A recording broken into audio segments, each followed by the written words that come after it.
Shalom Aleichem, bienvenidos a todos ustedes al estudio que tenemos nosotros todos los miércoles en las mañanas, y todos los que quieran ser parte de ese estudio, por favor, se comunican con nosotros para poder añadirlo al grupo de chat de Telegram. Y para mí es un honor de verdad estar con ustedes y poder compartir estas cosas. Estamos hoy día haciendo unos estudios sistemáticos del libro de Gálatas, y lo que queremos hacer es continuar desarrollando el tema del libro de Gálatas en su contexto cultural, histórico, socioeconómico, topográfico, geográfico y esas cosas. Hemos cubierto ya dos estudios que hemos hecho en ese aspecto, y hoy voy a comenzar, antes de ir al capítulo 2, quiero darle un poquito del aspecto cultural del antiguo mundo. Porque cuando estudiamos el libro de Gálatas, yo pienso, o la carta a los Gálatas, que ya en los estudios anteriores hemos podido establecer quién era la audiencia, dónde vivían y de dónde procedían. Hoy me gustaría comenzar con lo que se llama esclavitud. Vamos a hablar un poquito acerca de lo que son las castas del primer siglo, las castas de Roma. Ok, ¿qué son las castas de Roma? Las castas de Roma son unas clases sociales. Y el mundo antiguo se regía por ese tipo de castas sociales. Se encontraban los esclavos. Hoy nos vamos a enfocar solamente en los esclavos. ¿Okay? ¿Cuál era el rol de los esclavos? Y la razón por qué estoy citando eso. Por cierto, antes de comenzar, quiero citarte de los libros que voy a utilizar. No dejes que se me olvide de castas, ¿ok? Los libros que voy a usar hoy. Mucha de la información estoy sacando de este libro. Se llama Backgrounds of Early Christianity by Everett Ferguson. Tercera edición. Este libro es espectacular. No es algo que alguien dice lo que parece para mí o mi opinión o algo de espiritualidad. No es concreto. Evidencia, fotos, esto es histórico validado. Pena que no lo tenemos en español. ¿Ok? También estoy sacando de este estudio, de este libro que se llama The Letters of Paul, que son Social Science Commentary.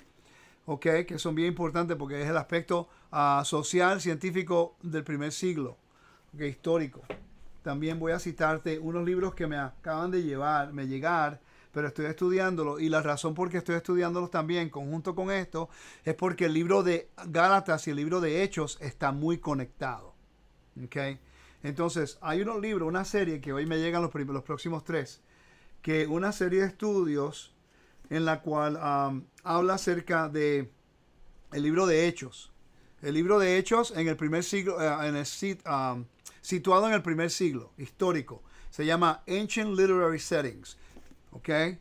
Ancient Literary Settings. Por cierto, Bruce Winter tiene un libro muy bueno en referencia al mismo contexto del libro de Corinto. Muy, muy bueno. ¿Ok? También hay otro libro que se llama The Book of Acts in its First Century Setting. Pero habla acerca de la diáspora. Solamente este libro habla de la diáspora en el Imperio Romano en el primer siglo. ¿Ok? Este otro libro habla acerca de el libro de Hechos, pero en el sitio histórico de Judea. Aquí le llaman Palestinian, pero porque fue escrito tanto tiempo atrás. Pero este libro solamente habla acerca de los judíos en Judea y en esa área, y la influencia romana, greco-romana y helénica dentro de esas áreas. Y también tengo otro libro más que interesante. Estaba leyendo algunas páginas de cada uno de ellos y me ha ayudado mucho. Por cierto, en uno de ellos me dio una idea que de ahí sale lo que estoy enseñando de hoy. Y este que está aquí, que se llama The Book of Acts by Malina. Malina es espectacular en el concepto de honor y vergüenza acerca del libro de Hechos. Este va a ser mi próximo estudio.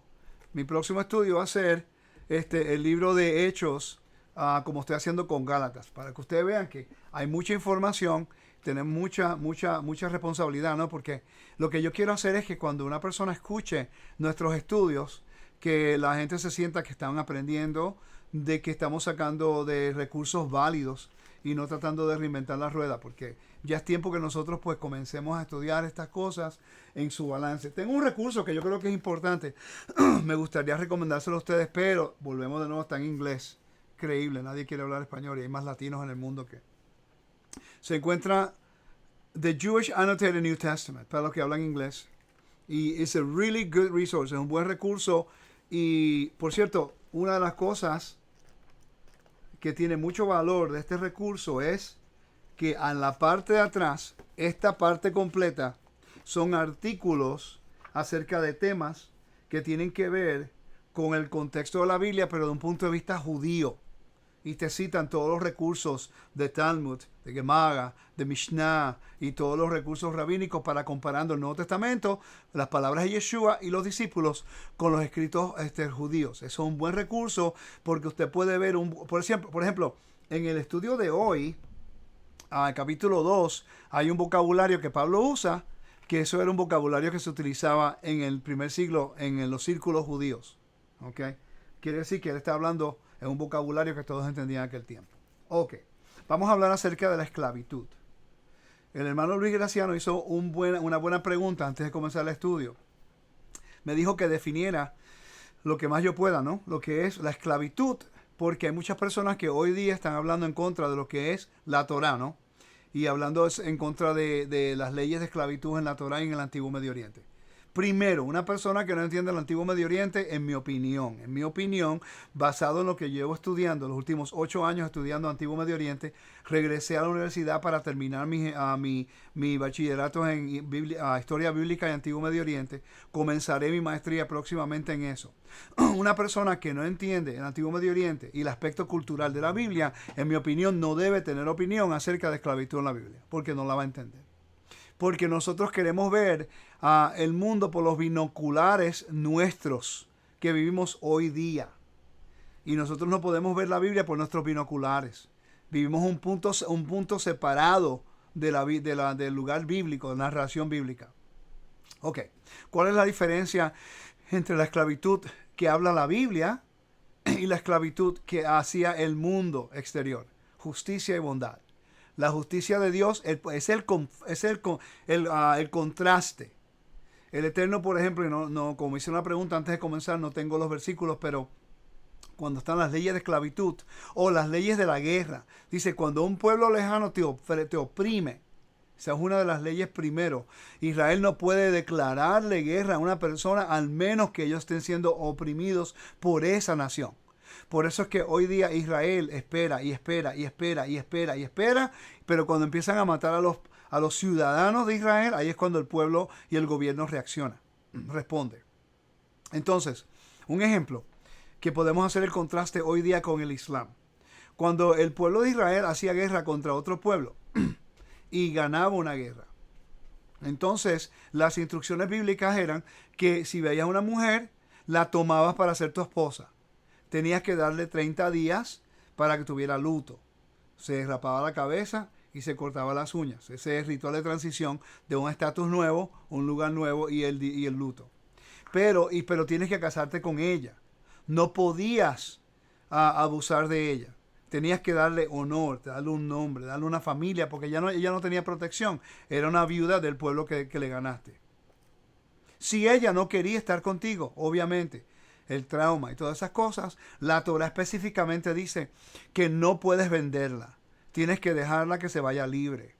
Muy diferente. El Eterno estableció esas leyes porque vivíamos en ese tiempo, se vivía con esas costumbres, pero el Eterno de Israel está estableciendo un contraste de la justicia de él como rey comparado a la injusticia y la opresión de las naciones. ¿Por qué?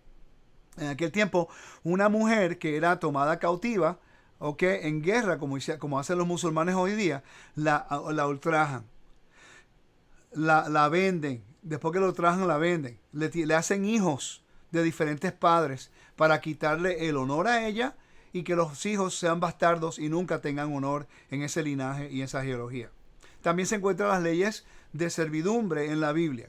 El capítulo 21 del libro de Hechos, del libro de Éxodo, nos dice a nosotros que si tú tienes un siervo hebreo en Israel, un judío o un israelita, no podía tener a otro israelita como esclavo, porque estamos nosotros en un convenio directo con el Creador.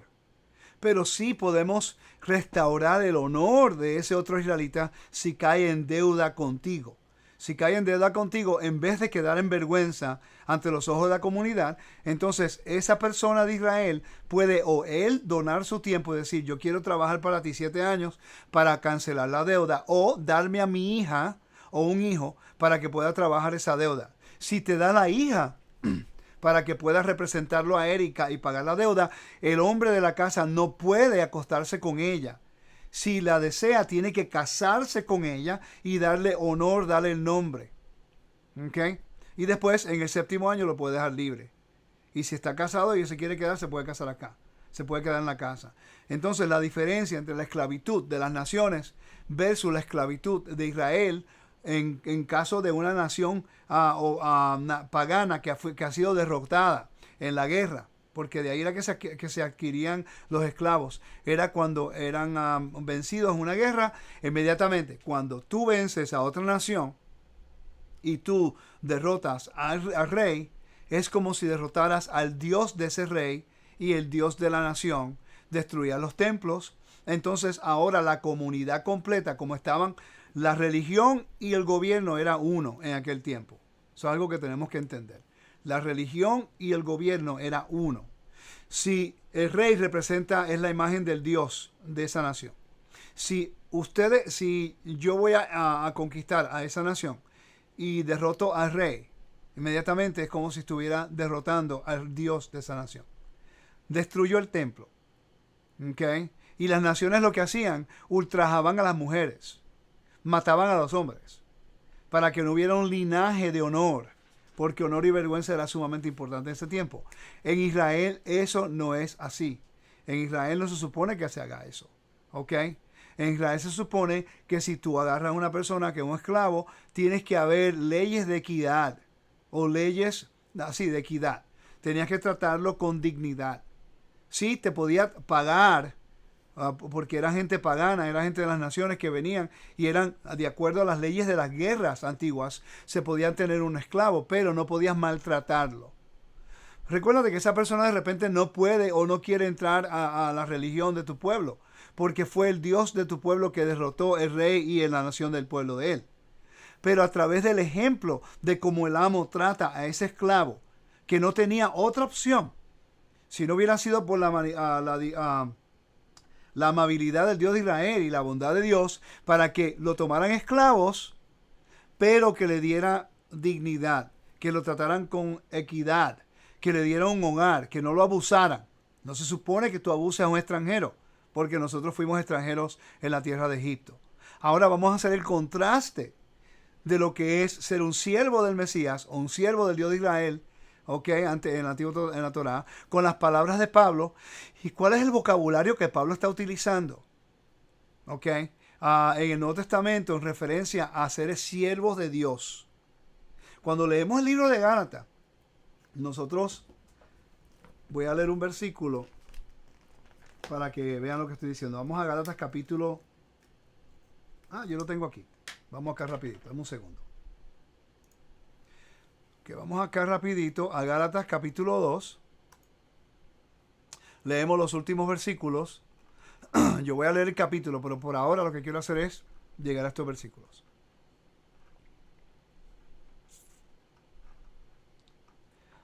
Dice: sin embargo, sabiendo que el hombre no es justificado por las obras de la ley, sino... ese no es lo que estoy buscando. Es el capítulo 3, 28. Capítulo 3, 26, 28. Que cuando lleguemos allá, yo espero que tengan un mejor entendimiento. Dice: no hay judío, no hay ni judío ni griego, no hay esclavo ni libre. ¿Ve? No hay esclavo ni libre. Estoy tomando uno de esos 4.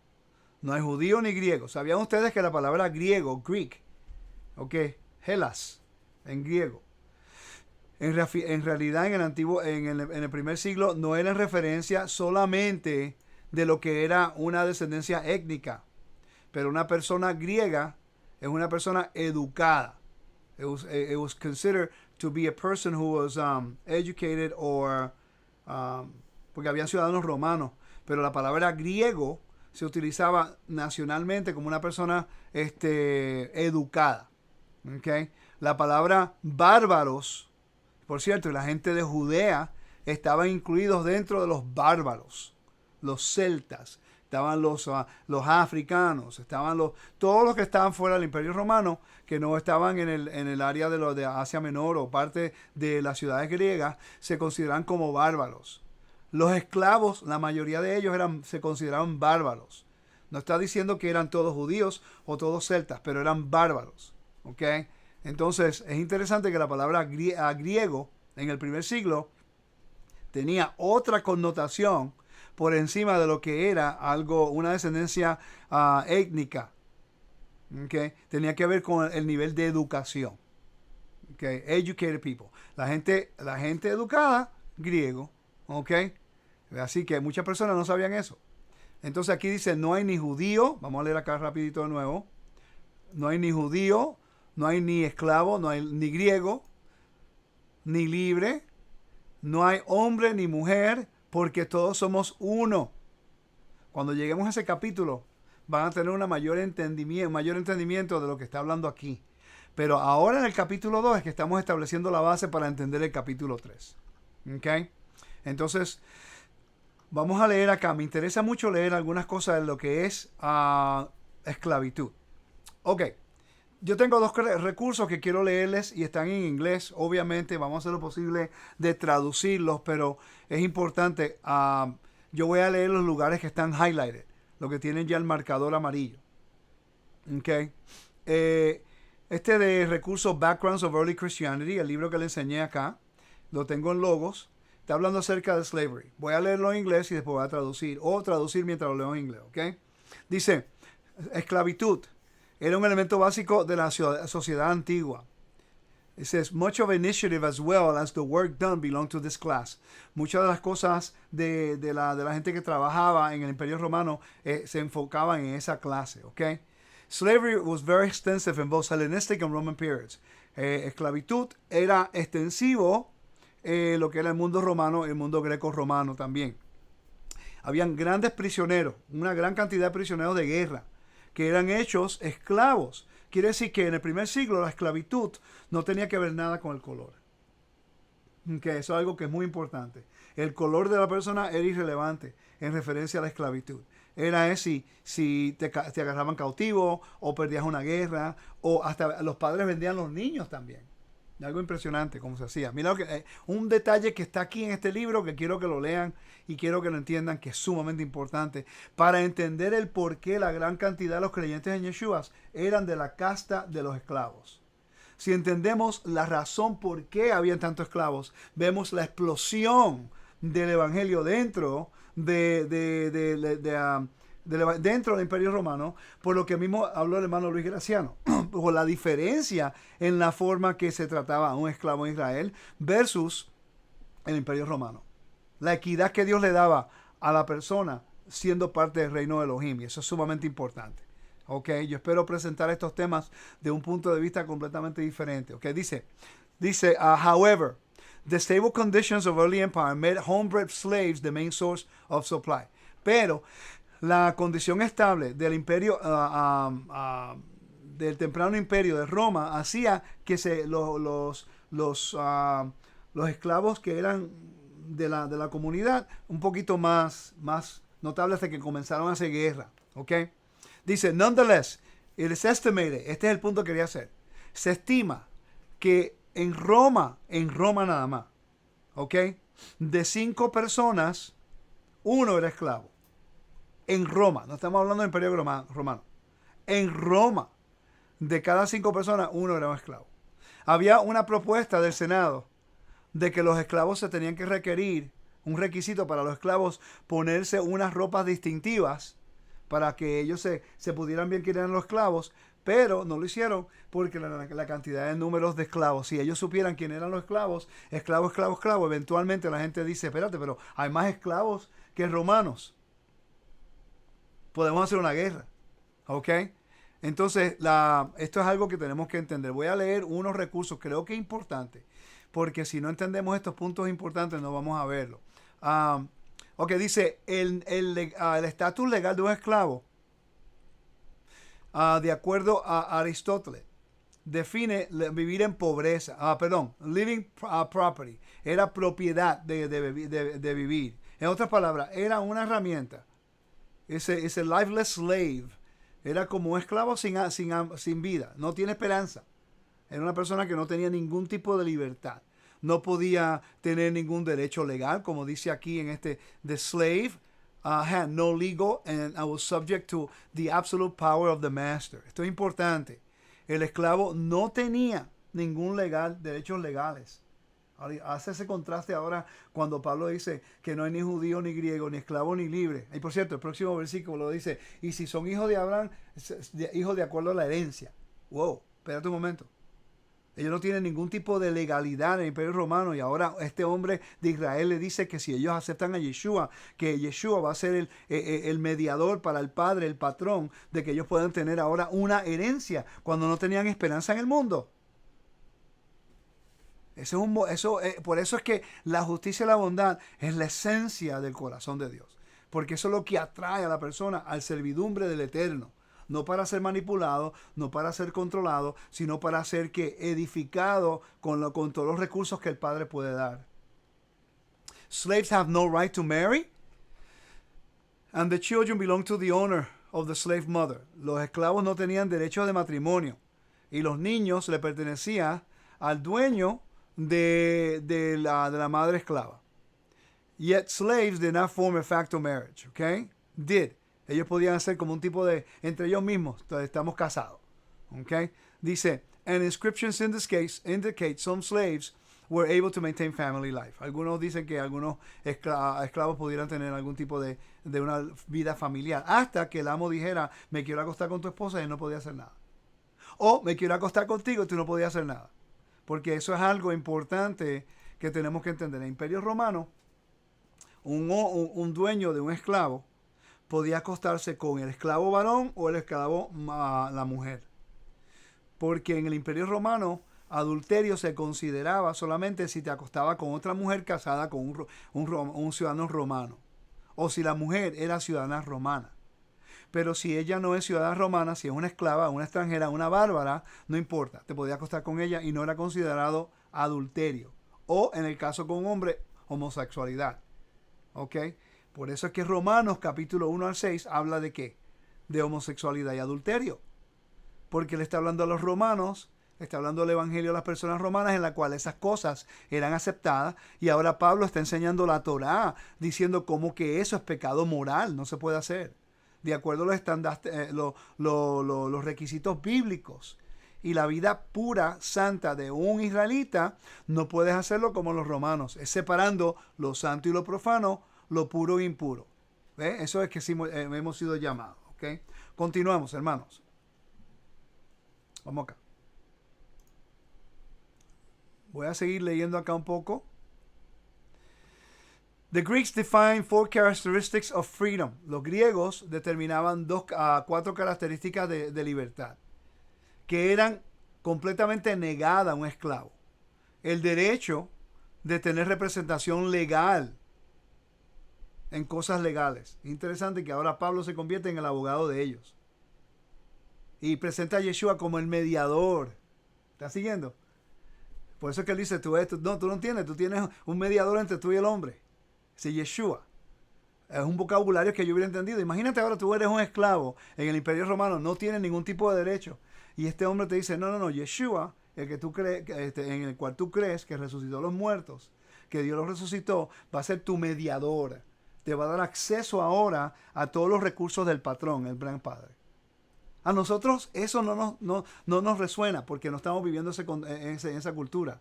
Pero si entendemos solamente el aspecto de esclavitud del primer siglo, las cartas de Pablo completamente se hacen más claras. ¿Ok? Dice, to protection from illegal seizures. No tenían protección de cualquier tipo. How do you say seizures? De adquirir algo ilegal. To work where he pleased, que poder trabajar donde él quisiera. And to freedom movement, o poderse mover como él quisiera. No tenían libertad de movimiento. Por eso es que Pablo, señoras y señores, Hermanos y hermanas, por eso es que Pablo no se podía enfocar en lo que era la pureza ritual. Porque estas personas, estas castas, tenemos las castas, ¿verdad? Están los plebeyos, están los patricios, están los ecuestrianos, están los senadores, hasta el César, y después están los esclavos y los libres. Los libres ya no eran esclavos, pero no tenían ciudadanía, y ellos todavía estaban sometidos a la voluntad de su amo. ¿Okay? Eran personas griegas, educadas, esclavas o compraron su libertad, pero no tenían ciudadanía. Entonces necesitaban una persona que lo pudieran promover y ayudar. Ok, entonces dice, y no podía trabajar donde él quería. Of course, every time, vamos a seguir acá. Quiero leer solamente los highlights, porque si no es mucha información y después no. Ok, esta parte es bien interesante. Ok, y la puse en el chat en español. En el chat de Telegram lo puse en español, lo voy a leer ahí. Dice, una forma popular de manumisión fue la manumición sacra. Esto es importante porque Pablo utiliza este vocabulario en Efesios, que hemos sido sellados hasta el día de nuestra redención. Ok, hemos sido comprados. Ese vocabulario importante. Dice, una forma popular de manumisión fue la manumisión sacra. La libertad del esclavo fue comprada en un templo pagano en nombre de la deidad y con fondos proporcionados a la deidad por el esclavo. En la sinagoga se puede conectar con la redención del primogénito.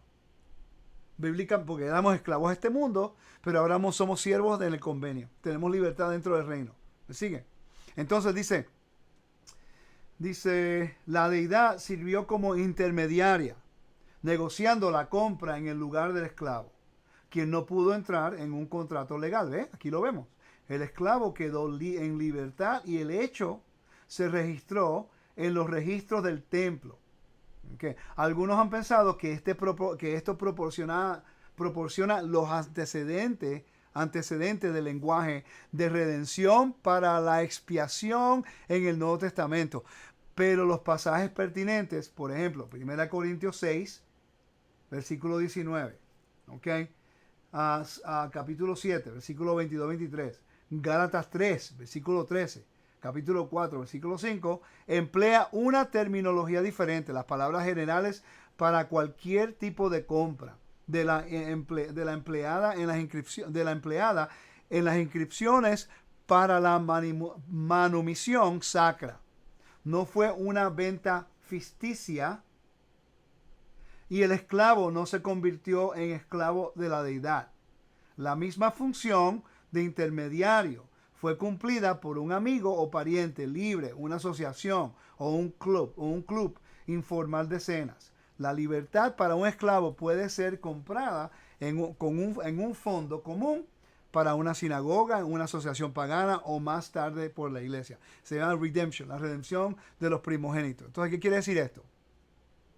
Que cuando nosotros buscamos lo que es el contexto de las palabras que Pablo está utilizando palabras legales y utilizando la Torá como el precedente legal de la Constitución para establecer unos derechos a las personas que están entrando justificadamente por el Mesías al reino. Están siendo justificados. Y cuando entra en la justificación, se le dice, ellos están justificados, están aquí. Y como ya ellos han sido comprados y han sido sellados, entonces ahora ellos tienen unos derechos principales. Pero tiene que haber una obediencia a las leyes de la comunidad, que es como un intercambio de reciprocidad.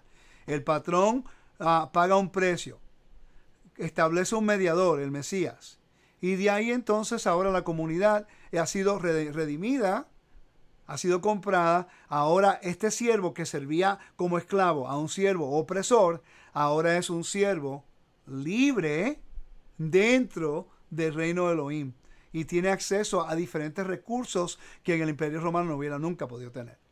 ¿Ok? ¿Tiene sentido? ¿Están conmigo, hermanos? Un poquito diferente, ¿verdad? Ok, vamos a continuar con el estudio aquí, siguiendo los recursos, porque creo que es importante.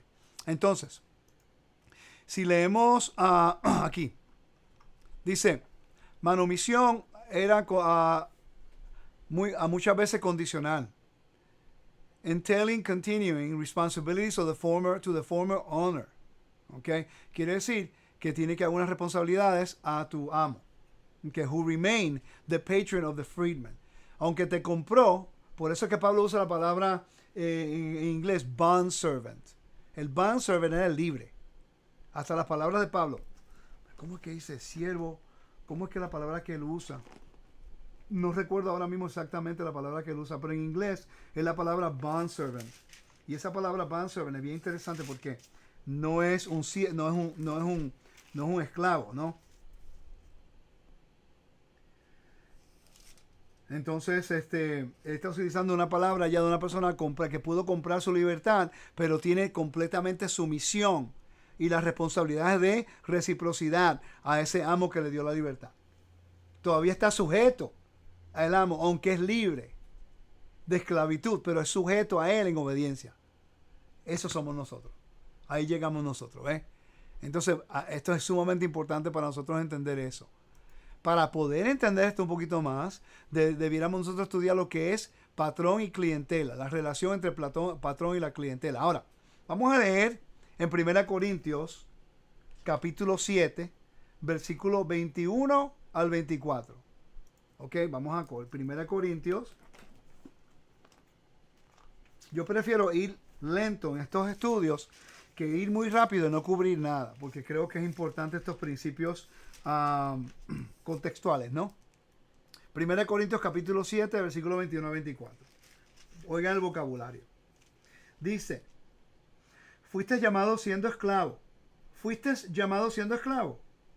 No te dé cuidado, pero también si puedes hacerte libre, procúralo más. Porque el que es en el Señor fue llamado siendo esclavo. Liberto es del Señor, ¿ve? Son dos estatus diferentes. Ok, aquí son dos estatus diferentes. No está hablando en el contexto de libertad hoy o esclavitud hoy. Está hablando en el contexto de Corinto.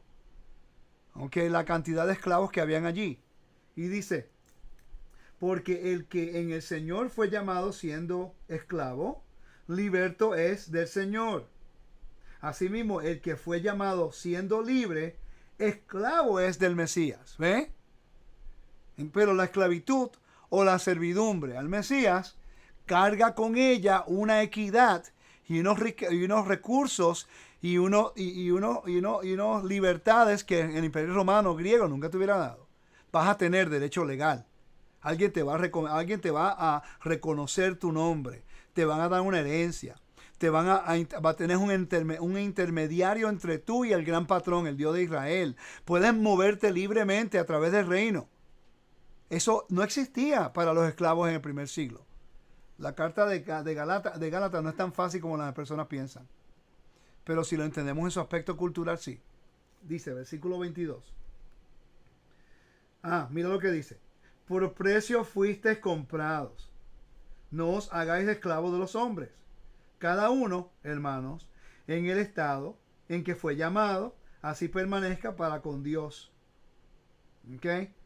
Hay un problema. El problema es la esclavitud. Ahora, Pablo está diciendo a todos los esclavos que se rebelaran en contra de sus esclavos no. Él no podía ir en contra de la ley romana. Porque aunque él sabía que la esclavitud romana era opresión y no era bíblica, pero él no podía ir en contra de la ley romana porque no tenía derecho legal a favor de esa persona dentro del esquema del gobierno romano, greco-romano. Pero él le decía a los esclavos dentro del imperio greco-romano que creen en el Mesías que su redención va a llegar, que su libertad absoluta va a llegar, que ellos han sido sellados, han sido separados, están santificados y les dice, y son justificados para recibir representación legal, recibir una herencia, recibir todas estas cosas. Entonces él dice, como él no puede controlar la ley de Roma, él le dice a los esclavos, sométanse a sus amos, sírvanle a ellos, háganlo de la manera correcta para que entonces el ejemplo del creyente pueda provocar a ese amo a hacerlo. ¿Ok? No es que él estaba de acuerdo con la esclavitud, sino que él personalmente no podía hacer nada al respecto. Entonces él está explicando a Corintios, le está diciendo, si tú eres libre, pues entonces esto. Si tú eres esclavo, recuérdate que para el Eterno tú eres libre. ¿Ok? Aunque estás esclavizado aquí, pero tú eres libre. No pierdas nunca la esencia de que somos libres y hemos sido pagados para la redención en el futuro. ¿Ok? Para la vida, la Olam Haba, para el mundo venidero. ¿Ok? Entonces, vamos a leer acá. Ya terminé con este. Ahora quiero ir a otro recurso que se llama el diccionario griego y antigüedades. Lo que yo hice fue estudiar esta palabra. Voy a enseñar acá. Estudié esta palabra en griego, en latín o griego, se llama peculium. Peculium es la palabra acerca de servus, siervos. Y cuando tú entras te da un comentario espectacular. Yo hice unos highlights. Solamente marqué algunas cosas, no voy a leer todo, pero quiero leer lo marcado. Creo que es importante para que tengan una idea un poquito más de lo que está ocurriendo aquí. Aristóteles dice que says that a complete household that which consists of slaves and freedmen. And he defines a slave to be a living, working tool and possession. Para ese orador, esclavitud era una herramienta. Era algo que no tenía valor. ¿Ok? Para que tengan una idea de lo que pensaban ellos. Ahora mira esto. Under the later description, he appears to have regarded all barbarians in the Greek sense of the word, and therefore consider their slavery justifiable. Ese orador decía que en su descripción que como ellos eran bárbaros y no eran griegos, no eran educados, entonces eso era la justificación para que ellos fueran esclavos. No son educados como nosotros, no tienen todo figurado como nosotros, pues para el lado. Ustedes son esclavos, ¿ok? Entonces, dice, there were two kinds of slaves among the Greeks. Habían dos tipos de griegos dentro de los, dos tipos de esclavos dentro de los griegos. One species arose when the inhabitants of the country were subdued by an invading tribe. Un tipo de ellos era cuando una tribu invadía y te tomaban cautivo, ¿ok? Y te reducían eres un siervo, ¿ok? Y vivían en las tierras cultivadas y ayudaban a hacer todas esas cosas. Pues eran adquiridos por propiedad porque perdieron una guerra, ¿ok? Entonces, seguir leyendo aquí. Mira esto. It was recognized rule in Greek and national law. Era reconocido en las leyes nacionales de Grecia that a person of those who were taken prisoners in war became proper of the conqueror. Todos los que eran prisioneros de guerra se convertían en siervos a sus conquistadores. Ok. Todo eso se ha llevado a cabo a través de la historia. Israel también lo hizo. Pero vuelvo y repito, en la forma que Israel lo hacía y la forma que el Dios de Israel le especificó al pueblo de Israel cómo llevar a cabo las leyes de esclavitud, las leyes de siervos, muy diferente al antiguo Medio Oriente. Muy diferente al greco-romano. Completa diferencia. La justicia y la bondad era la clave. Por eso es que preferían ser siervos del Dios de Israel a siervos de los griegos y los romanos y los persos. ¿Ok? Porque no tenían ningún tipo de recurso, no tenían ningún tipo de legalidad. ¿Ok? Ok. But it was the practice for Greeks to give liberty to those of their own nation on payment of ransom. Pero había una práctica entre los griegos de darle libertad a aquellos de su propia nación con un pago, ¿ok? O redención. Quiere decir que el concepto de redención no era solamente limitado a Israel. Las naciones lo entendían, pero una cosa es ser redimido por el Dios de Israel, otra cosa puede ser redimido por un familiar griego. ¿Ok? Ok. Dice, consecuentemente, casi todos los esclavos en Grecia, con la excepción de los bárbaros, ¿ok? I'm trying to read something here. Perdí la esencia de lo que quería decir aquí, discúlpame.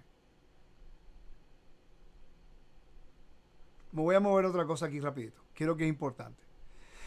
Ahora yo entiendo, leyendo este último párrafo, yo sé que estoy leyendo un poquito más de lo que yo quiero, pero recuérdate, esto es un estudio. Esto no es una predicación. ¿Ok? Esto no es para decirte que la espiritualidad de algo. Yo quiero que sea algo concreto. Porque si no, seguimos el mismo ciclo y no entendemos nada. ¿Okay? Entonces dice, esto es importante, yo creo que Pablo ahora está tomando lo que hablamos que hemos sido sellados por algo que se practicaba en el imperio greco-romano. Dice, in the early ages of Greece, en la edad temprana de Grecia, a great number of slaves was obtained by pirates, o kidnapped, eran raptados o eran adquiridos por piratas, okay, de las costas. The chief supply to have come from the Greek colonies of Asia Minor. Muchos de todos los esclavos que entraban venían de las colonias de Asia Menor. Imagínate, Gálatas era gente que habían tomado. Imagínate, si tú estás en Galacia y tú tienes familias que de repente desaparecen, como ocurrió en África. Familiares desaparecieron. Nunca más los viste. ¿Por qué? Se los llevaron esclavos a Roma. Sin esperanza en el mundo. ¿Ok? Wow, eso tiene que ser completamente devastador psicológicamente. Nunca saber lo que le pasó a tu familiar. Y aquel tiempo no había Facebook, ni había Instagram. Nunca te vas a comunicar con esa persona. Nunca. No lo vas a poder conseguir. No había GPS con los teléfonos, no había nada. Psicológicamente eso tiene que haber sido devastador para tú perder una persona que amabas, ¿no? Eso era la vida normal. Ok, continuamos. Entonces dice, a considerable number of slaves also came from Thrace, where the parents frequently sold their children. Mira qué interesante. En este lugar, los padres vendían a sus hijos. Entonces, usted ve esta nota que está aquí. Dice Herod. Voy a leer eso porque es importante. Mira lo que dice. Among the rest of the Thracians, el resto de las personas de ese lugar, es una costumbre de vender sus hijos para exportarlos. Y para que ellos, and to take no care of their maidens, para no cuidar a las niñas, allowing them, permitiendo que sus hijas tuvieran sexo con cualquier hombre que quisieran. Sus esposas, ellos las guardaban, las protegían. And buy them for a price from the parents. Y compraban por precio a sus padres. Le ponían tatuajes. Okay? To be tattooed is a sign of noble birth. Oigan esto. Para ponerle un tatuaje era una señal de un nacimiento noble. Voy a repetir eso. To be tattooed is a sign of noble birth, while to bear no such marks is for the baser sort. ¿Ok? Ok, entonces, si ese es Herodotus. Ahora, no estamos diciendo que el tatuaje es endosado, porque en la Torah no lo es. Estamos hablando de la cultura de ese tiempo. To be tattooed, para ser tatuado, representaba una marca, un nacimiento noble. Mira qué interesante. Vamos a leer Efesios capítulo 1. Sellados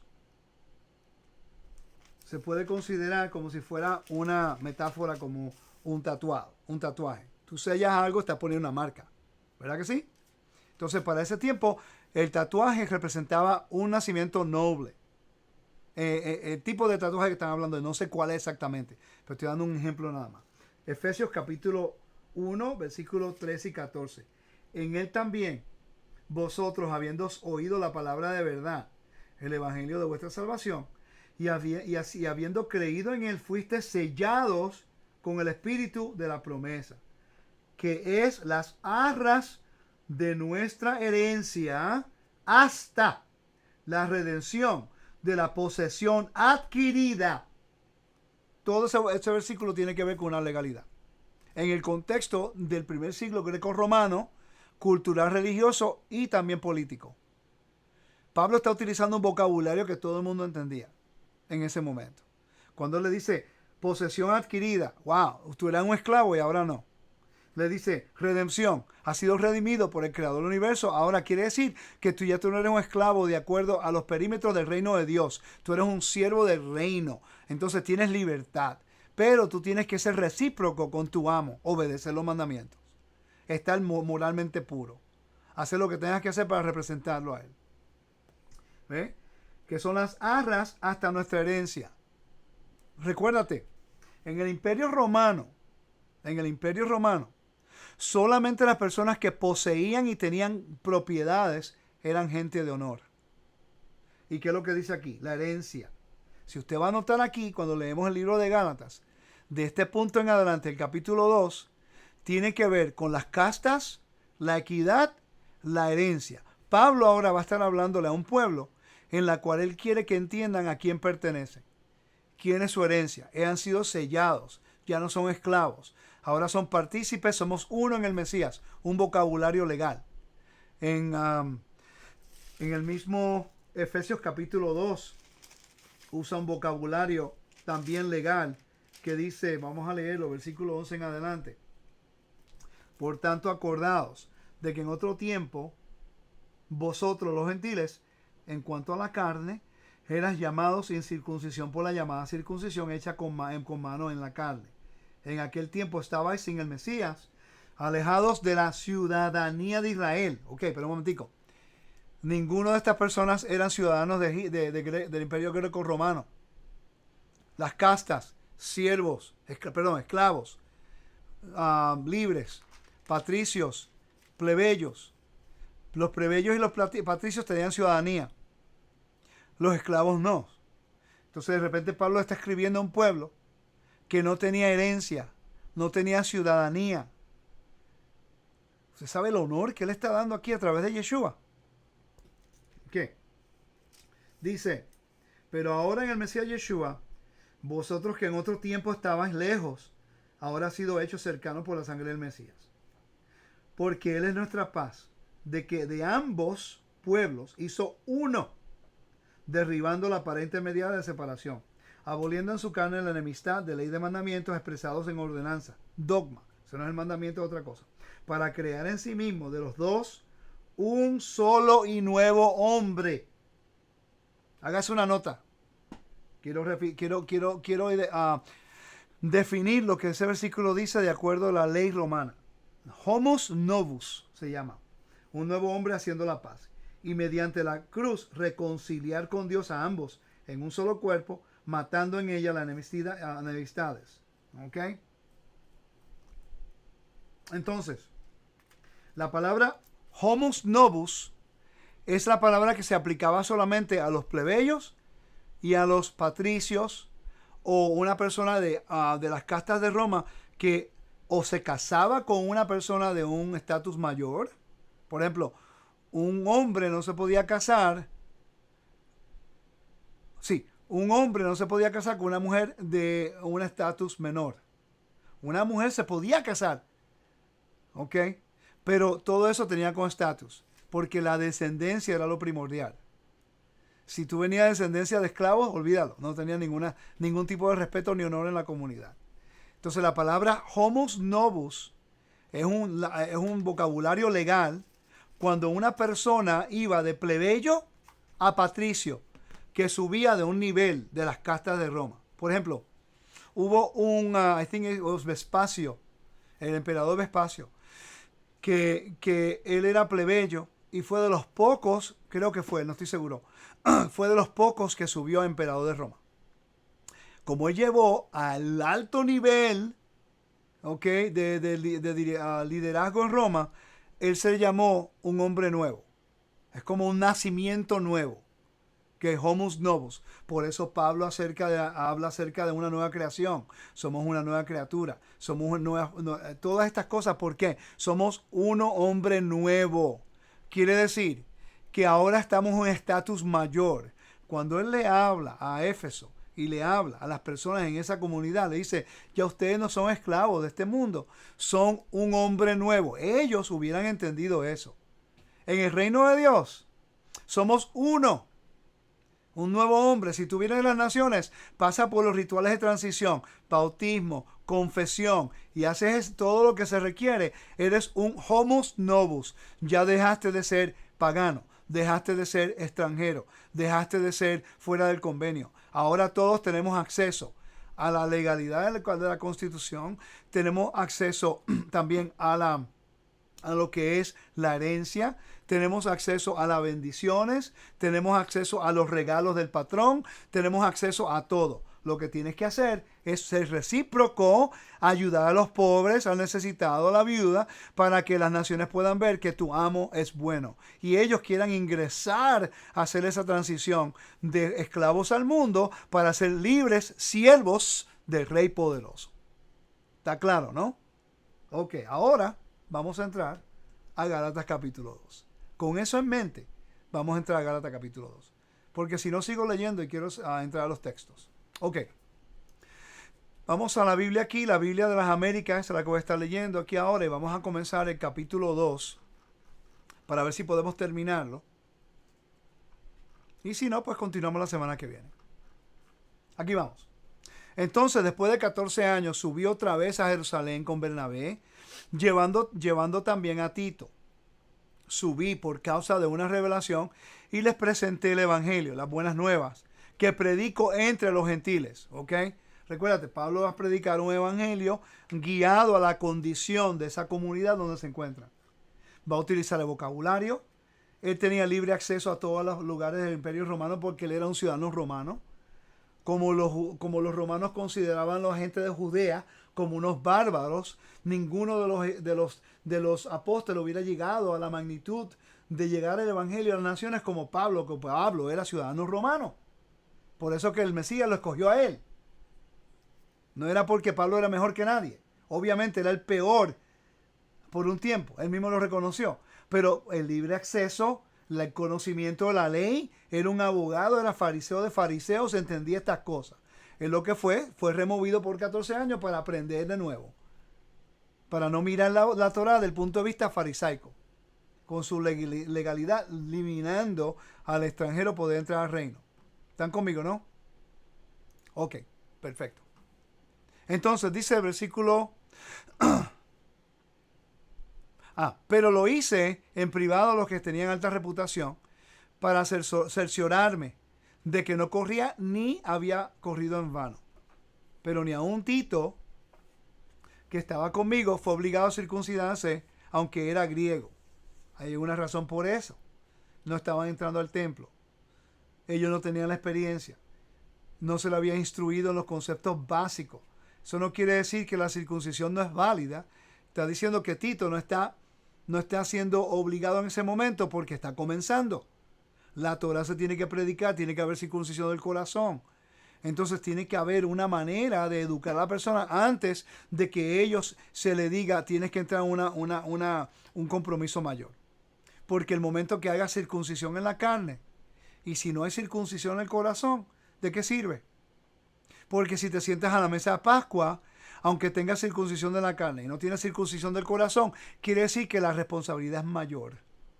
Si tú te sientas a la mesa de Pesaj con la circuncisión física y no la del corazón, y después de Pascua, que es una comida de convenio, vas a transgredir, a ser moralmente impuro, tienes tu mayor responsabilidad, porque ya debes conocer el convenio. Por eso se requiere circuncisión del corazón y físico para entrar al templo. En este caso, el templo no es el contexto. Es la vida cotidiana de una persona que está comenzando. Le vamos a imponer circuncisión para salvación. Recuérdate, ese es el problema. Cuando tú lees este versículo aislado, la gente dice que no tiene que hacer circuncisión. No, hermano, ¿cuál era el problema? Vamos a Hechos 15. Recuérdate que el problema aquí tiene que ver con lo que ocurrió en Hechos 15. Si no leemos Hechos 15, no vamos a entender Gálatas. Dice, capítulo 15, versículo 1 y 5. Entonces algunos que venían de Judea enseñaban a los hermanos, si no circuncidáis conforme al rito de Moisés, no podéis ser salvos. El contexto aquí es salvación por la circuncisión. Por eso es que dice, ni Tito que estaba conmigo, fue obligado a circuncidarse. ¿Por qué? Porque la salvación no es por circuncisión. La salvación viene por la fe. ¿Ok? Ese es el contexto. Versículo 5. Pero algunos de la secta de los fariseos que habían creído, levantaron diciendo, es necesario circuncidarles y mandarles que guarden la ley de Moisés. Ok, es que yo entiendo que eso sí es un requisito bíblico. Eso no se puede eliminar. Pero ¿cuándo es que se hace? Mire, hermano, usted está en la iglesia, hay muchos hermanos que están aquí que son líderes de congregaciones.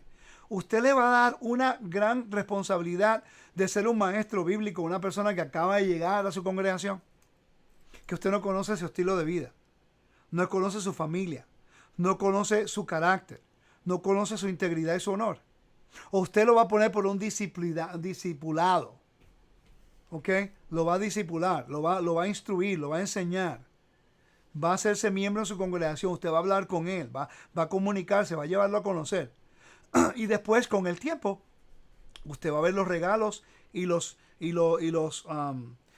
atributos de esa persona, y basado en quién es él, usted le va a dar una posición en la congregación. Lo mismo que está ocurriendo aquí. ¿Ok? Recuérdate que la audiencia no está viviendo en Jerusalén. La audiencia está comenzando. Entonces le dan a ellos unas instrucciones.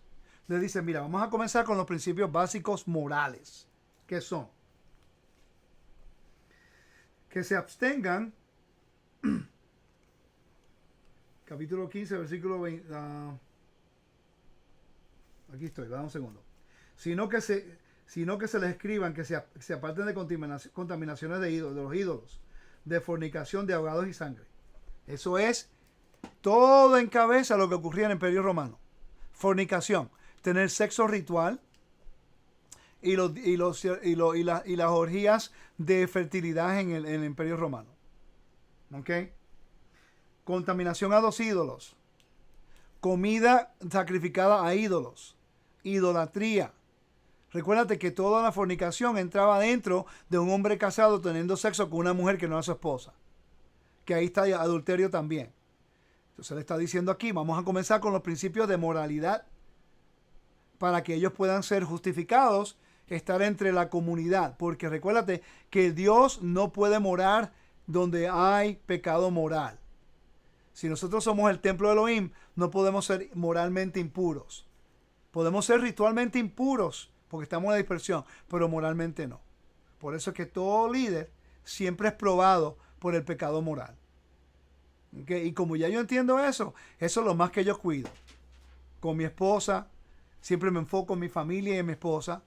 Por eso, porque ahora entendemos estos principios, es como quien dice, tenemos que estar muy percatados de esas cosas, porque le puede ocurrir a cualquier persona. No importa quién tú seas, no importa cuánto tú digas que tú amas a tu esposa. Tú nunca tienes que dejar las defensas bajo. Tenemos siempre que mostrar honor al Padre y mantenernos enfocados. Y mantenernos siempre con responsabilidad a nuestra familia. Cuando estamos solos es cuando más tenemos que hacer eso. No cuando estamos con nuestras esposas. ¿Okay? Eso es algo que todos tenemos que trabajar constantemente para ser responsables y representar al Mesías. Ok, continuamos. Voy aquí rapidito a poner PowerPoint. Ok, versículo 4. Y esto fue por causa de los falsos hermanos introducidos secretamente, que se habían infiltrado para espiar la libertad que tenemos en el Mesías Yeshua a fin de someternos a esclavitud. Ok. ¿Qué libertad está hablando? ¿De que no guarden la Torah? No. De que están tratando de recibir salvación por circuncisión y no salvación por fe. Continuamos. A los cuales ni por un momento cedimos para no someternos a fin de que la verdad del Evangelio permanezca con vosotros. Y de aquellos que tenían reputación de ser algo, los que eran nada me importa. Dios no hace, oigan esta es la clave, aquí entra la esencia del libro de Gálatas. Excepción de personas. Dios no hace excepción de personas, hermanos. El mismo libro te dice cuál es el contexto. No es la ley. Está hablando acerca de las castas, de cómo tú tratas a tu prójimo. ¿De qué sirve de que yo diga que soy un siervo, de que yo sepa la Biblia, de que yo viaje a través de todos los lugares enseñando Torah, pero yo trato a la gente mal? ¿Okay? Lo que nos define a nosotros no es el conocimiento, hermanos. Lo que nos define a nosotros es el honor y el carácter que tenemos. Si humillamos, si oprimimos a otras personas, entonces nosotros, aunque tengamos mucho conocimiento, quiere decir que no ha llegado aquí. Mire, de acá a aquí. Esta es la distancia más larga que hay. Muchas personas tienen esto acá, todo aquí. Y no ha llegado al corazón. Muchas personas solamente lo tienen aquí. todo espiritual y no quieren llegar acá a entender lo que ellos están haciendo. Yo quiero tener el balance constante de esta relación del corazón y el conocimiento. No permitir que el conocimiento vaya por encima del corazón ni el corazón por encima del conocimiento. ¿Ok? Entonces, continuamos acá. Dios no hace acepción de personas. Pues bien, los que tenían reputación, nada me enseñaron. ¿Ok? Sino al contrario, al ver que me había encomendado el evangelio a los de la incircuncisión, así como Pedro lo había sido a los de la circuncisión. Porque aquel que obró eficazmente para con Pedro en su apostolado a los de la circuncisión, también obró eficazmente para conmigo en mi apostolado a los gentiles. ¿Okay? ¿Cuáles son las buenas nuevas? Aquí está definiendo las buenas nuevas. Buenas nuevas, familia. El evangelio, las buenas nuevas, que es la justicia de Dios, la equidad de Dios, la soberanía, la constitución, la bendición y la salvación, ha llegado no solamente a Israel, pero a todo el mundo. ¿Ok? Esas son las buenas nuevas. La justicia de Dios, ¿ok?, ha llegado a las naciones también. Y el Eterno está utilizando a Israel como el vehículo de llevar esas buenas nuevas a las naciones. Esa es nuestra función. Llevar las buenas nuevas, llevar la Torá, el árbol de vida para que la persona pueda comer del fruto de ese árbol. ¿Ok? Entonces, continuamos leyendo. Ahora va a entrar el problema. Te va a dar el ejemplo de cómo Pedro hace excepción de personas. ¿Ok? Recuérdate, Dios no hace excepción de personas. Pero después el versículo 11 comienza con Pedro haciendo excepción. Y de ahí continúa el capítulo entero. El resto del libro. El resto del libro está basado en un problema entre la mentalidad judía y cómo manejar al gentil y las costumbres griegas. ¿Ok? Dentro del sistema de castas. Y al reconocer la gracia que se me había dado, Jacobo, Pedro y Juan, que eran considerados como columnas, nos dieron a mí a Bernabé la diestra de su compañerismo, la mano de compañerismo, para que nosotros fuéramos a los gentiles y ellos a la circuncisión. Solo nos pidieron que nos acordáramos de los pobres, justicia y bondad. Lo mismo que yo estaba también deseoso de hacer. ¿Por qué? Porque todo judío entiende mishpat v'tzedakah. Ayudar a los pobres, a los gentiles, a los viudas, ayudar al necesitado, al levita. Nosotros entramos a la Torah y no queremos ayudar a nadie. Mire, le voy a decir algo, hermanos. Yo lo voy a hablar, como dicen en mi país, sin pelos en la lengua. El mundo latino tiene que aprender a ser más dadivoso. Y tenemos que aprender a no solamente a sobreprotegernos de lo poquito que tenemos. Porque nuestro patrón posee todos los requisitos, todos los recursos del mundo. A veces nosotros latinos nos ponemos como, we become cheap people. Cheap. Mezquino se dice. Que no queremos dar, tenemos miedo porque nos enseñaron en la iglesia católica, aunque yo nunca fui católico, pero la mentalidad latina es, mientras más pobre, más humilde eres. No, mientras más pobre, más miserable eres. Porque la humildad no se basa en la cantidad de dinero o lo que no tengas. Yo he conocido a gente humilde que son pero bien arrogantes. Y he conocido gente millonaria que son bien humildes y la viceversa también. ¿Ok? Entonces a nosotros, el mundo latino, no queremos apoyar a nadie. Porque todo tiene que ser gratis. La salvación fue gratis por fe, pero se requiere un compromiso de usted para obedecer el patrón. Sea un regalo por su compromiso. Pero no quiere decir que eso lo quita a usted la responsabilidad de poder ayudar al reino. Y de poder mantener al reino, porque es el reino de Elohim. Y usted fue llamado al reino de Elohim para ser partícipe en construir el reino. De una forma u otra. Con dinero, con su trabajo, con su talento, con lo que sea. Eso es algo que el mundo latino tiene que cambiar. Por eso es que, mire, ¿por qué todos los libros están en inglés? Porque, vamos a ver pues. De todos los libros que yo tengo aquí, tengo sobre 2000 de ellos. ¿Cuántos tengo en español? Si acaso llegan a 30. Porque, es muy caro. Ay, no, esto es demasiado. No puedo. Pero van a una fiesta y gastan todo el dinero. Pero para nuestra vida espiritual no queremos hacerlo. Le cuesta. Entonces, por eso es que estamos ignorantes de muchas cosas. Que el conocimiento no se puede comprar. El conocimiento se tiene que desarrollar. Eso es algo que tenemos que aprender como creyentes.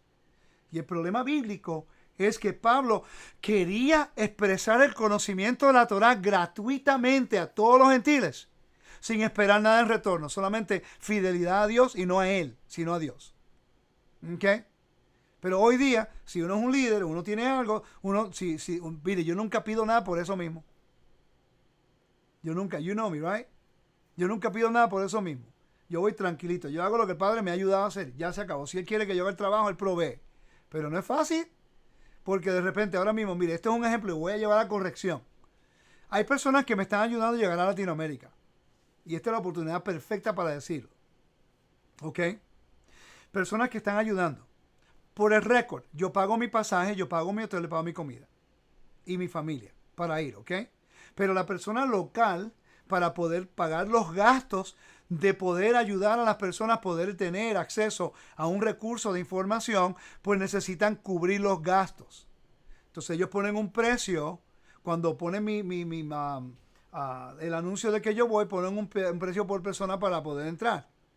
Inmediatamente la gente en Facebook, no, viste, cobrando por el evangelio. Pero la gente no sabe que estoy pagando mi pasaje, que yo pago mi hotel. ¿Me sigue? Sino que estoy ayudando a apoyar a la comunidad en ese lugar. ¿Ok? Y yo lo hago felizmente lo hago. Pero me enoja un poco cuando estamos en Facebook y los mismos latinos creyentes son los primeros que están tirándole a uno. Ah, viste, cobrando por el evangelio. ¿Ok? Entonces eso me da tristeza porque ya no hay reciprocidad, hermano. Mire, si hay una persona que tiene el valor de organizar un evento en tu comunidad y necesita cubrir los gastos, yo creo que eso es lógico. Es lógico y es justo, porque esa persona está tomando la iniciativa de organizar, de planificar, de sacar su tiempo, organizar todas las personas para que traer un recurso que les pueda ayudar a usted en su vida espiritual a levantar su nivel espiritual de conocimiento en algo. Entonces usted va a ir a comer de la mesa y no va a ayudar a la persona que le ayudó a comer de la mesa y esa persona se queda con toda la deuda. Eso es, how do you say it? I want to be nice. Eso es egoísmo, eso es inmadurez y eso es injusto. Y por eso, hermanos, es que nunca echamos hacia adelante. Por eso es que hay pocos recursos en español. Porque si yo le digo a usted, mire, podemos traducir esto, gracias al Padre por Luis Graciano, que se ha tomado él mismo la iniciativa sin cobrar nada de traducir un montón de libros al español. ¿Ok? Entonces, hermano, estoy tomando un poquito del tiempo para traer corrección. O cambiamos o nos morimos sin conocimiento porque no queremos invertir en nada. ¿Ok? Porque yo tengo que comprar los libros en inglés y después traducirlos en español. Y eso es algo que tenemos que aprender a hacer con los unos a los otros. Ayudándonos todo el tiempo para seguir aprendiendo. Ese es el propósito de Teshuvah. El propósito de Teshuvah es poder tener con ustedes un recurso que los pueda ayudar a mantenernos informados bíblicamente constantemente. ¿Ok? Bueno, ya se me acabó ese punto. Ahora vamos a continuar con el estudio. Porque cuando nosotros hacemos excepción de personas y nos ayudamos los unos a los otros, el reino no va a crecer. El reino se estanca. Las buenas nuevas no llegan. Entonces, el que tiene los recursos es el único que se le oye hablar. El que tiene los recursos es el único. Aunque diga estupideces, es el único, porque no hay más nadie. Nadie quiere apoyar nada. Entonces, los que estudian, los que quieren hacerlo, no tienen el apoyo, pero los que tienen los recursos son los que dicen palabras bellas, lindas, preciosas, que comprometen la verdad, que quieren hablar y decir lo que usted quiere escuchar al oído. ¿Ok? Pero cuando vamos a estudiar las cosas que tenemos que estudiar para entender que requieren cambio y requieren que nosotros cambiemos nuestra percepción bíblica y nuestras actitudes que hacemos en el Evangelio, eso sí se hace difícil. ¿Ok? Continuamos. Vamos de nuevo acá al capítulo 2 del libro de Gálatas. Pero cuando Pedro vino a Antioquía, Antioch, dice, me opuse a él en cara a cara. Esto es como una controversia. Esto fue fuerte, por cierto. La expresión que está utilizando estuvo una discusión, pero fuerte. Porque era de condenar. Porque antes de venir, algunos de parte de Jacobo, él comía con los gentiles. Recuérdate que yo le hablé a ustedes de la importancia de comer una comida con un gentil.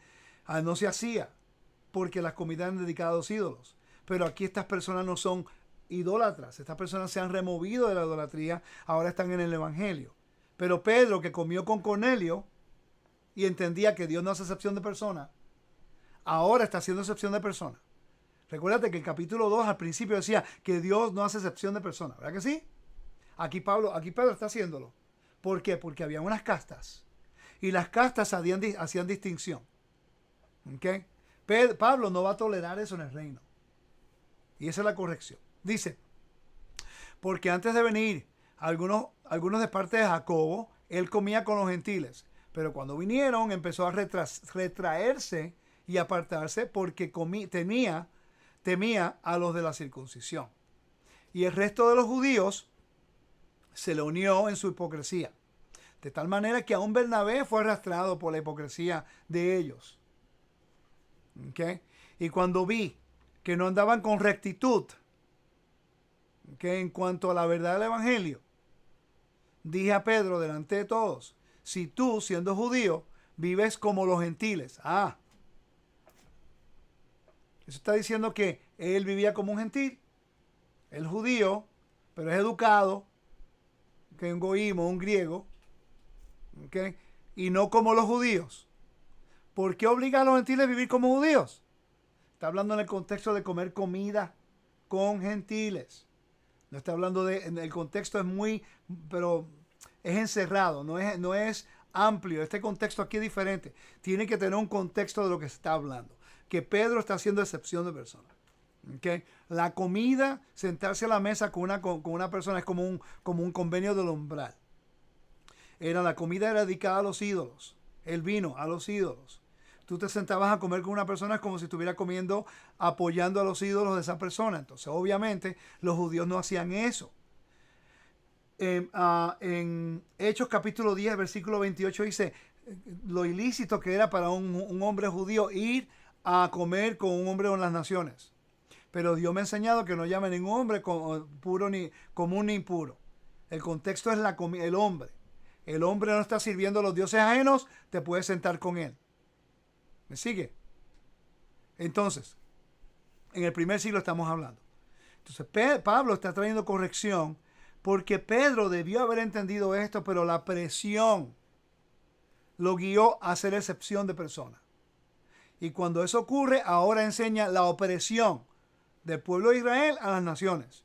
Cuando el punto de Israel es traer justicia y bondad a las naciones, no es traer opresión y separación y distinción. ¿Ok? Continuamos acá. Versículo 15. Nosotros somos judíos de nacimiento y no pecadores de entre los gentiles. Sin embargo, sabiendo que el hombre es justificado. No está hablando de salvación. Salvación es un regalo del rey. El contexto es justificación. El hombre no es justificado por las obras de la ley, sino mediante la fe en el Mesías Yeshua. Estamos hablando aquí ahora de justificación. Esta persona se justifica estar aquí sentado a la mesa, porque el Mesías pagó el precio, lo selló, le dio libertad, no es esclavo al mundo, no es un pagano. Él está viviendo moralmente puro.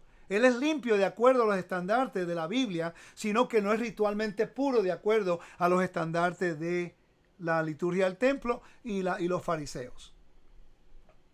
También nosotros hemos creído en el Mesías Yeshua para que seamos justificados por la fe en el Mesías y no por las obras de la ley. Pues por las obras de la ley nadie será justificado. Si fuera así, tú no hubieras necesitado al Mesías. Tú guardas la Torá y ya se acabó, aunque no hicieras justicia y bondad. ¿Me sigue? El mandamiento te ayuda a entender cómo caminar. La justicia y la bondad es el corazón de Dios que te ayuda a poder a actuar de acuerdo al mandamiento. ¿Me sigue? La justicia y la bondad es la esencia, es como el esqueleto. El mandamiento son los esqueletos. Es el esqueleto, los huesos. ¿Ok?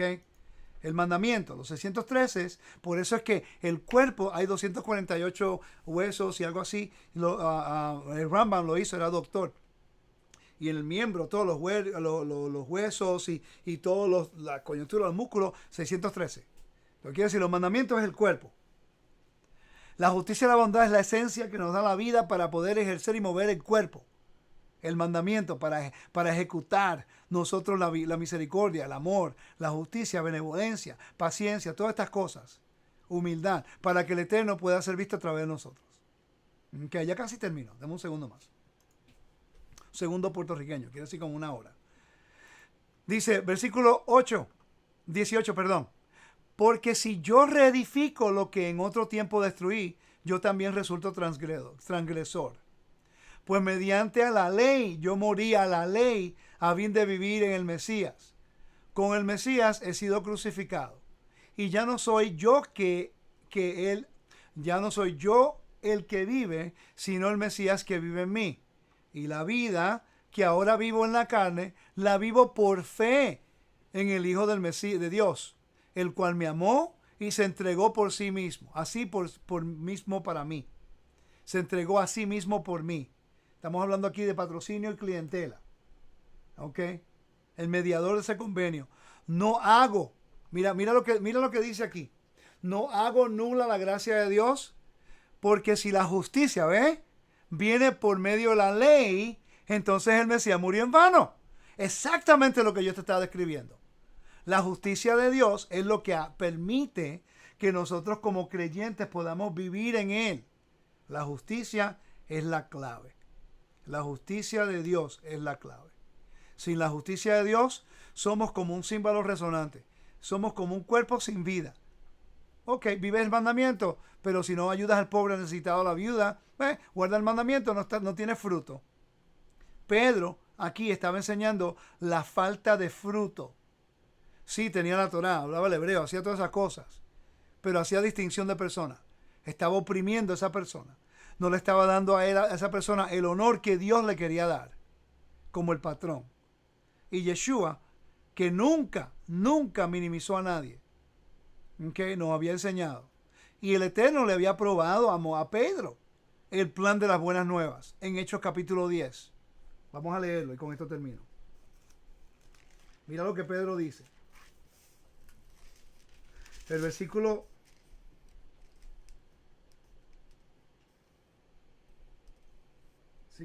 10. Él dice, versículo 28. Y les dijo, vosotros sabéis cuán abominable es para un varón judío juntarse o acercarse a un extranjero. Pero a mí me ha mostrado Dios que a ningún hombre le llame como un inmundo. Ok, entonces ¿qué pasó, Pedro? Cuando vas a ver la gente allá con Pablo ahora hace distinción. Se te olvidó la revelación que Dios te dio con Cornelio. Y el capítulo 11, versículo 3. Dice, voy a leer el versículo 1.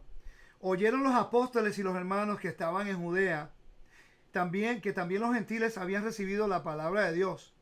Y cuando Pedro subió a Jerusalén, disputando con él los que eran de la circuncisión, diciendo, ¿por qué has entrado en casa de hombres incircuncisos y has comido con ellos? Las castas. Entonces comenzó Pedro a contarle por orden lo sucedido, diciendo, estaba yo en la ciudad, y ahí comienza, y después termina con qué? De que Dios le había enseñado que no haga excepción de nadie. ¿Ok? Voy a entrar, a ver si lo busco.